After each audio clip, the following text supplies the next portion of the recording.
Hola queridos estudiantes, ¿cómo se encuentran? Espero que muy bien. Sean bienvenidos a este segundo semestre. Ya nos queda poquito, así que vamos a darle con todo, si no para qué, ¿cierto? En la clase del día de hoy, chiquillos, les voy a hablar de los años 60. Pregúntenle a sus abuelos o a sus mismos papás, que yo creo que ellos escucharon la nueva ola, la Cecilia, el Pollo Fuente y todas esas cosas. Y vamos a ver entonces hoy día los años 60 en Chile. ¿Ya? Así que traté de vestirme como si viniera a los 60 y una de esas pasa. ¿Ya? Comencemos entonces. Entonces, muchachos, los tercios políticos y las reformas estructurales va a ser la clase del día de hoy. Este periodo que vamos a estudiar viene del año 58 hasta 1973, cuando inicia, ¿no es cierto?, el gobierno de Jorge Alessandri hasta el golpe de Estado de 1973. Objetivo entonces va a ser reconocer las diferentes transformaciones políticas ocurridas en Chile como manifestación de un proceso de democratización amplio en la sociedad. Nosotros vimos, chiquillos, hemos estado viendo en la mitad a ver, siglo XX empezamos en la mitad, por el tema de la priorización curricular, ¿ya? Y desde ahí, la mitad del siglo XX en adelante, en Chile, como ya aprendimos en la clase pasada, hubieron muchos cambios demográficos, de población, aumenta la escolaridad, etcétera. Y eso tiene que ver mucho con el tema político, ¿ya? Los gobiernos se encargaron de llevar a Chile, ¿no es cierto?, a un avance, a un desarrollo. Bueno, vamos a ver en la clase de hoy el tema de los tercios políticos o los tercios electorales. Y también es conocido este periodo como el de las reformas estructurales, ya que estos presidentes ya cambiaron la forma, de forma brutal, ¿no es cierto?, en Chile, la forma de hacer política. Pero hay un tema con esto. Estábamos en un contexto de guerra fría en el mundo, ¿ya? La guerra fría, chiquillos, dividió el mundo en dos ideologías, ¿ya? Ideologías y economías. Por un lado tenemos a Estados Unidos con un capitalismo y a la Unión Soviética con un comunismo, ¿ya? Que dividen al mundo en dos polos opuestos. Cada una de estas superpotencias trató de llevar a cabo distintas políticas para que los países del mundo siguieran sus mismos objetivos. Entonces eso hizo que Chile, por ejemplo, bailara con los dos. Chile fue una niña coqueta en que bailó con los dos grandes potencias, ¿ya? Entonces, bueno, el periodo que vamos a ver, como ya les dije, parte, ¿no es cierto?, en el mundo está la Guerra Fría, esta división, ¿no es cierto?, del mundo. Y bueno, en Chile no es la gran excepción. Y tenemos un periodo donde vienen los tercios políticos, ya. Pero antes de hablar de los tercios, voy a hablar qué pasa en Chile con respecto a la forma de hacer democracia, ¿ya? Recordemos, chiquillos, que durante la historia republicana de Chile, desde la República Conservadora, la República Liberal, parlamentarismo inclusive, las personas que tenían derecho a voto eran hombres mayores de 21 años, con propiedad, y después tenían que saber leer y escribir. Entonces, en la medida que pasa la mitad del siglo XX en Chile, eh, hubieron políticas que cambiaron la forma de sufragar, la forma de hacer política, y permitieron, por ejemplo, que la mujer en el año 49, a través del presidente Videla, ¿no es cierto?, lograra el voto en las elecciones presidenciales y universal. O sea, puede votar las municipales, las mujeres podían votar, ¿no es cierto?, para el Congreso, ¿no es cierto?, las elecciones parlamentarias y también ahora para la presidencial. Eso hizo que saliera, por ejemplo, Carlos Ibáñez del Campo con su política, con su política de propaganda, el tema de la escoba, barrer con la politiquería, ¿no es cierto? Ya, otro factor importante de este periodo fue la creación de la cédula única de identidad, que es la que ustedes ven ahí, que parece como un pasaporte, pero ese era el carnet de identidad antiguo, ¿ya? Entonces, esto permitió, por ejemplo, eliminar el tema de que las personas fueran a votar muchas veces las mismas. Entonces, inclusive le cortaban un pedacito del carné a la persona y eso significaba que había ido a votar, ¿ya? Eso lo creó Carlos Ibáñez del Campo, ¿no es cierto?, en su gobierno, en el año 58, como una forma de parar el tema de la corrupción en las elecciones, ¿ya? Luego, en el año 62, el presidente Alessandri dice que es obligatorio irse a inscribir a los registros electorales. Por tanto, toda persona, ¿no es cierto?, mayor de 21 años tenía que ir a inscribirse a los registros y, por supuesto, tenía que ir a sufragar, tenía que corresponder, ¿no es cierto?, a su derecho y a su deber, ¿no es cierto?, de ir a votar. El año 70, el presidente Allende hace que los analfabetos y los mayores de 18 años puedan votar. Los analfabetos, chiquillos, son las personas que no saben leer ni escribir. Por tanto, con estas reformas en Chile, estas reformas políticas, se amplía el universo de votantes que había en Chile, ¿ya? Entonces las personas a través de estas políticas pudieron manifestar su opinión que era diversa, ¿ya? Y bajo este concepto, entonces, tenemos que desde el año 58 hasta el año 70 hubieron 3 presidentes de las distintas tendencias políticas, de derecha a izquierda. Tenemos perdón, de izquierda a derecha. Tenemos a Jorge Alessandri, que fue un candidato independiente, pero apoyado por la derecha. Tenemos al medio a Eduardo Frei.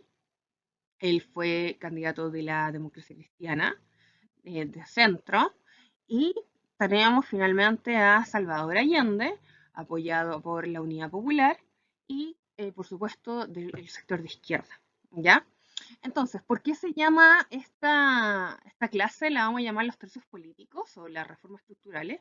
Pero un tercio, chiquillos, eh, un entero, si lo dividimos en un tercio, serían 3, ¿no es cierto? Y era que los presidentes de este periodo, ¿no es cierto? Tanto Alessandri, bueno, Frei no, pero vamos a ver por qué, y Allende, tenían cerca de un tercio de los votos. Entonces eran muy peleadas las elecciones entre ellos, ¿ya? Bien, vamos a ver entonces este gráfico acá, esta tabla. Y bueno, tenemos ahí un Jorge Alessandri que gana las elecciones del año 58 con un 31,6%.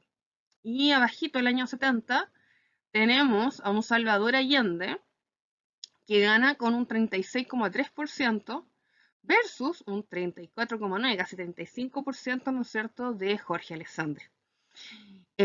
Si podemos ver las cifras claramente, siempre están en los tercios, ¿no es cierto? Miren, ahí tenemos también a Salvador Allende en la primera elección con un 28,9%. Bien, el problema radica aquí con Eduardo Frei. Como estamos en un periodo de Guerra Fría, habría un problema político, porque Chile con Jorge Alessandri fue amiguito de Estados Unidos. Entonces, miren, Salvador Allende se había tirado con Carlos Ibáñez del Campo, después se tiró en la elección con Alessandri, después nuevamente se tira con Frei, y bueno, la cuarta es la vencida. Entonces, el gran miedo que tenía la derecha y el centro político, que era la ADC, era que saliera Salvador Allende, porque tenían miedo de que Chile se volviera una Cuba. De hecho, el ejemplo de la revolución cubana para los países de Latinoamérica fue muy, muy tomado. Era como una forma que tenían las personas de vivir esta revolución, ¿no es cierto? Pero bueno, por eso Estados Unidos eh, pone una estrategia, ¿no es cierto?, política y le presta dinero a los países latinoamericanos para que no se vuelvan comunistas, porque Estados Unidos decía como que los países pobres se vuelven comunistas, ¿ya? Bueno, entre todo esto, entonces, en 1964, la derecha, con el candidato que en ese entonces era Julio Durán, le presta los votos a Eduardo Frei, que era de centro, ¿ya? Y esto ocurre porque se dieron cuenta que fue un episodio de la historia que se llama el Naranjazo, y que era un diputado que muere en Curicó, y sus hijos toman ¿no? su cargo, digamos, y ellos eran de izquierda. Entonces la derecha cachó que había mucha gente que apoyaba a la izquierda. Entonces él decía, pucha, ¿saben qué? Si seguimos así, no, Julio Durán no se la va a poder, entonces ¿saben qué? Vamos a elegir el menos malo para nosotros. Y los votos de la derecha se fueron entonces para Eduardo Frei. Entonces, Eduardo Frei dijo, ok, yo voy a recibir los votos de la derecha, pero no piensen que yo voy a cambiar una coma en mi proyecto político, tal cual, ¿ya? Entonces, bueno, aquí entonces tenemos los porcentajes, ¿no es cierto?, donde se fue paulatinamente, pasamos, ¿no es cierto?, de derecha hacia izquierda.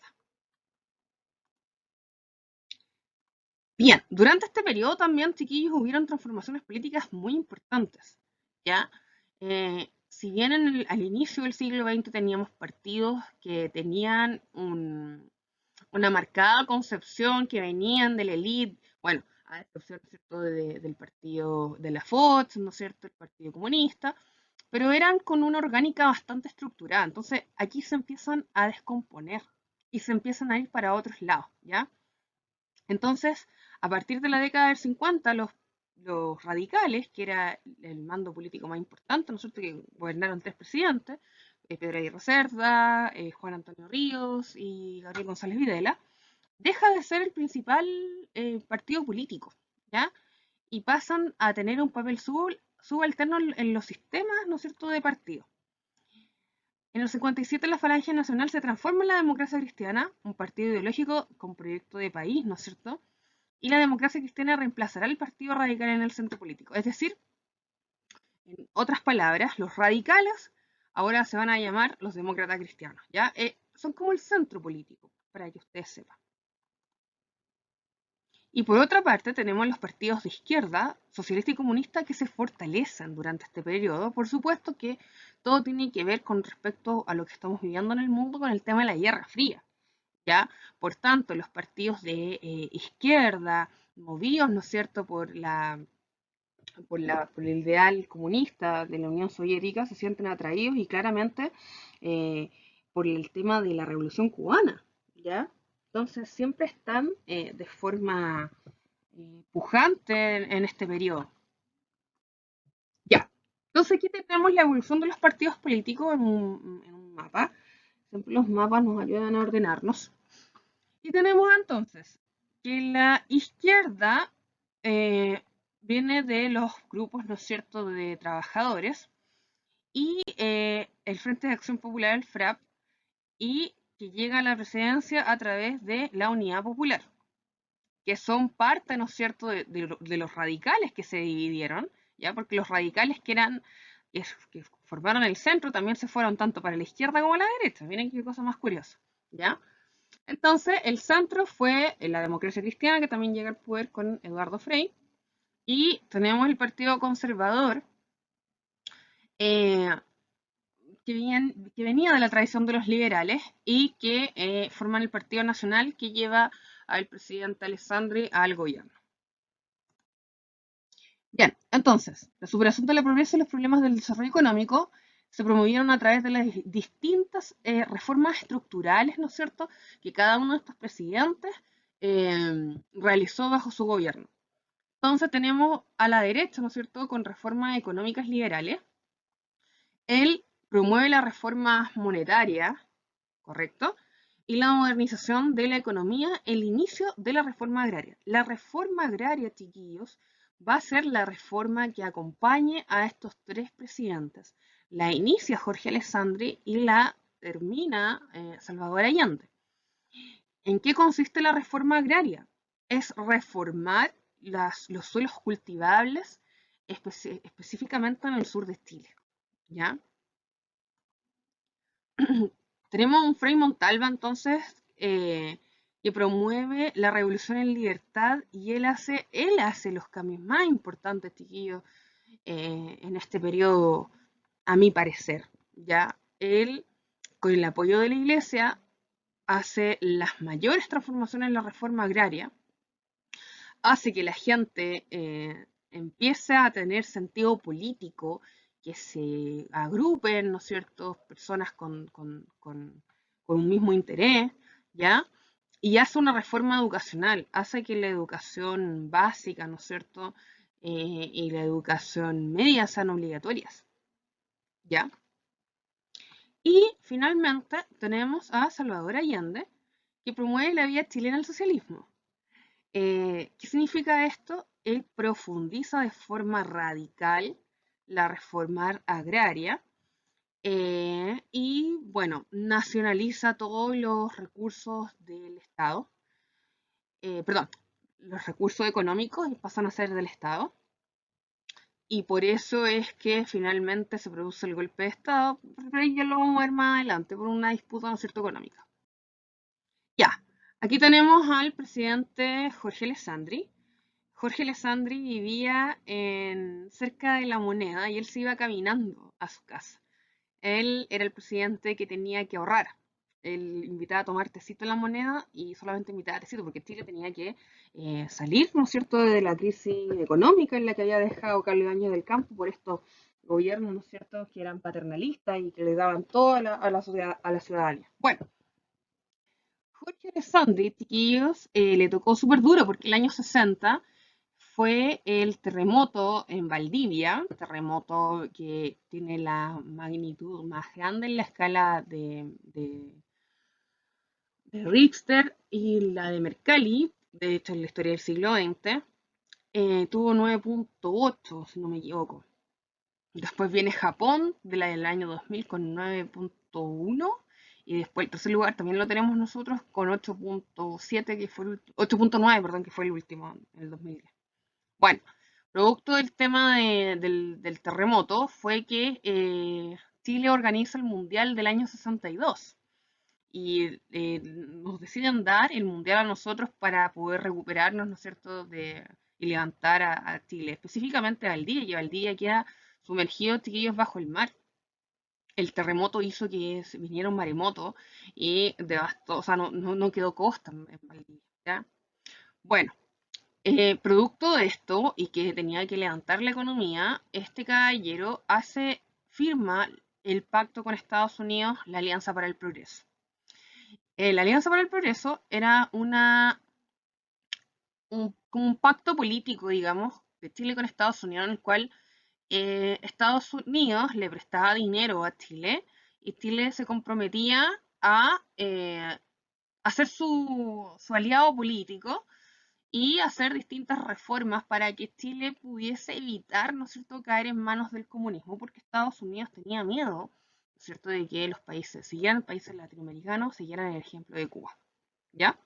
Entonces, bueno, hace una tímida reforma agraria conocida como la Reforma del Macetero, en el año 62, ¿y quién lo ayuda y quién entrega primero las tierras? A ver, ¿por qué era una reforma agraria, chicos? Porque las tierras no estaban bien administradas. Las tierras pertenecían, muchas veces eran predios gigantes que no tenían dueño, aunque habían muerto o que la iglesia se le había donado a la iglesia, y no se estaban cultivando, no estaban produciendo. Por tanto, era una tarea del Estado que tenía que encargarse, ¿no es cierto?, de administrar estas tierras para poder generar recursos.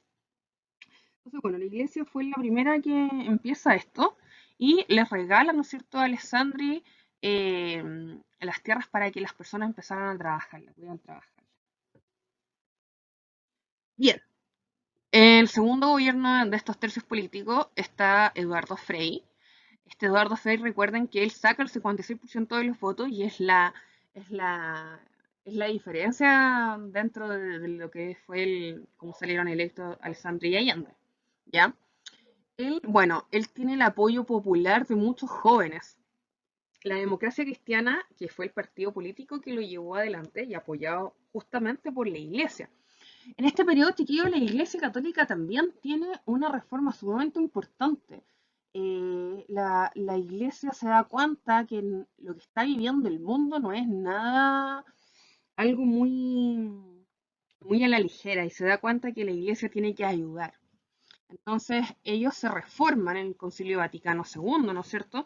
Y dicen que la Iglesia Católica como tal ya no va a ser algo tan como de élite, sino que se va a preocupar por las personas, por la gente pobre, por ayudarlos a tener un mejor pasar de vida, tener dignidad, ¿ya?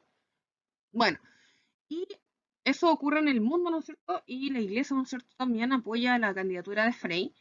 Y Frei es quien hace la chilenización del cobre. ¿Qué significa esto? Pasa el 50,1% de las inversiones del cobre, de lo que dejaba, ¿no es cierto?, el cobre, para el Estado de Chile. ¿Ya? Y con eso él tenía que sacarlo y trabajarlo, ¿no es cierto?, para las distintas cosas que se necesitan para generar economía en un país, ¿no es cierto? Otra de las cosas es que hace la reforma a la educación. La reforma a la educación, chiquillos, fue muy importante porque hace, por ejemplo, él crea los uniformes, porque todos los niños iban a un mismo colegio y había unos que tenían mucho dinero y otros que ni siquiera tenían zapatos. Entonces, hace como una igualdad en la sociedad.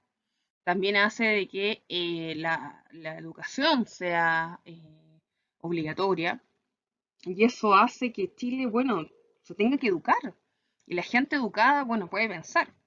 Y también promueve el tema de la promoción popular. ¿Qué significa eso? Que la gente puede hacerse cargo de sus mismas necesidades a través de gremios. Entonces, bueno, ahí tenemos un mapa, ¿no es cierto?, de la Revolución en Libertad de Frei, donde hace todas estas acciones que ya dije.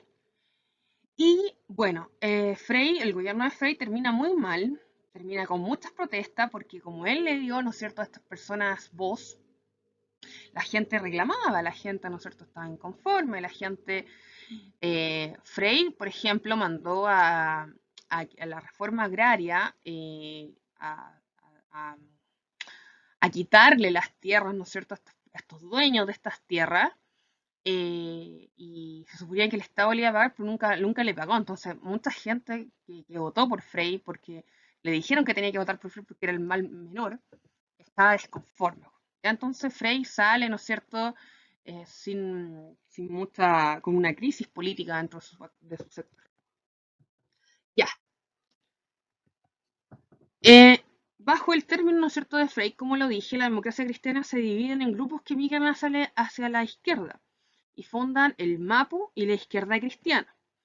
Luego tenemos partidos de derecha que se van, ¿no es cierto?, a los partidos liberal, conservador y nacional, y surgen grupos que no son partidos políticos, sino que son grupos que se forman en la sociedad, que está, que se disputan las calles, ¿sí? La ideología, ¿no es cierto?, del comunismo y del capitalismo, dividían a las personas, dividían a las familias.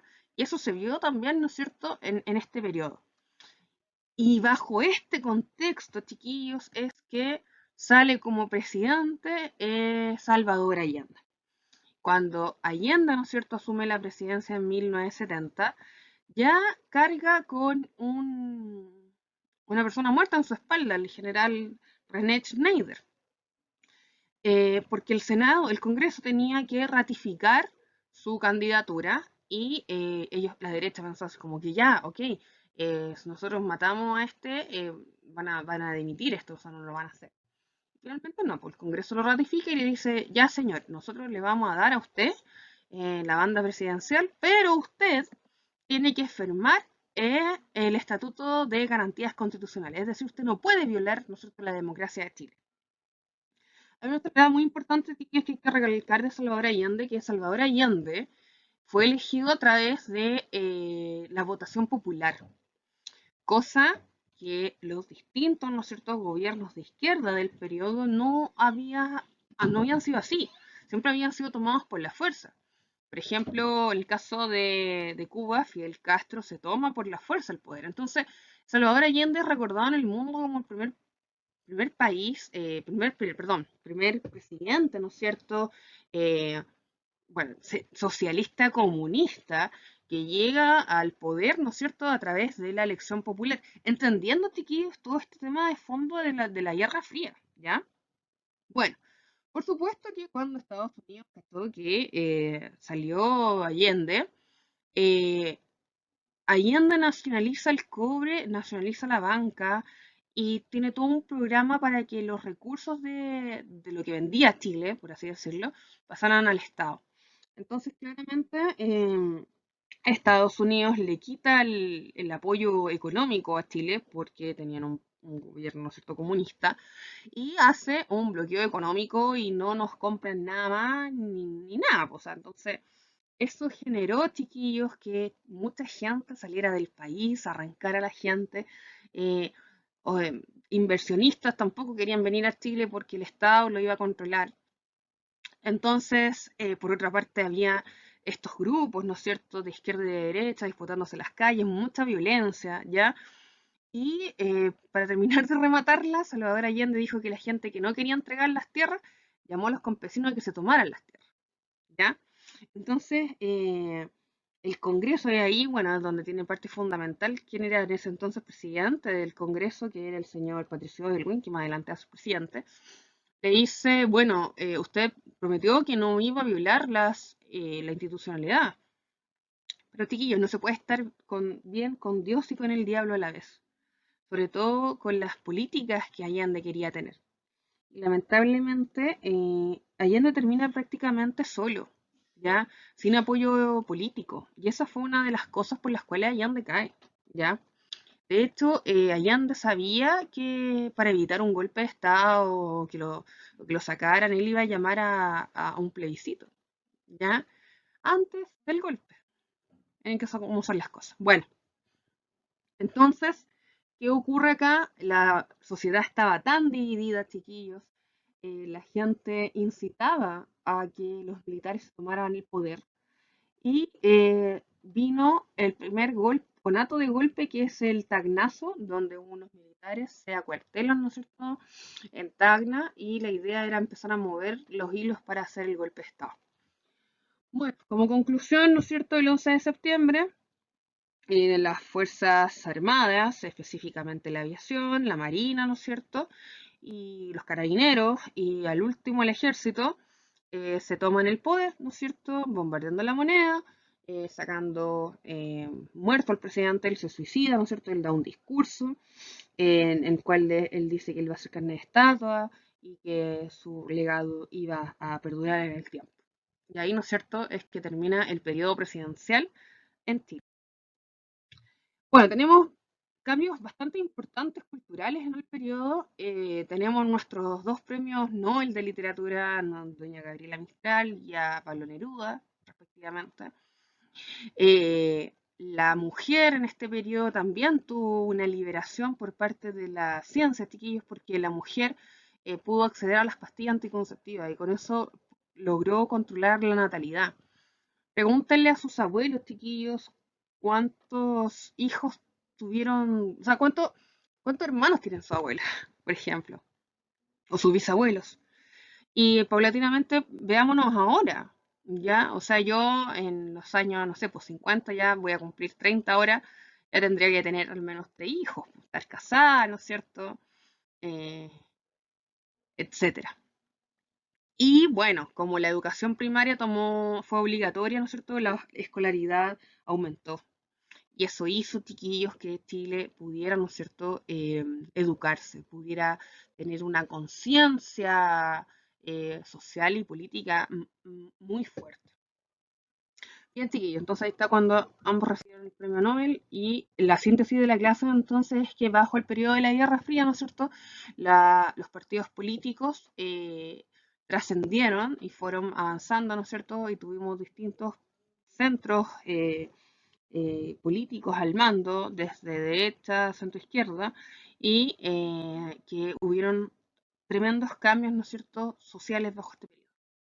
Ya, chiquillos, la actividad que van a hacer, como estas cápsulas son muy pequeñas, no está todo el material, lo que pueda contarlo, van a ver el capítulo número 6 del documental Nuestro Siglo y van a contestar las preguntas que están ahí, ¿ya? están de forma cronológica y no es nada más que extraer información, ¿correcto? Así que espero que les guste. Cualquier duda me escriben, ¿ya? Y vamos que se puede. Un beso y un abrazo gigante. Nos vemos.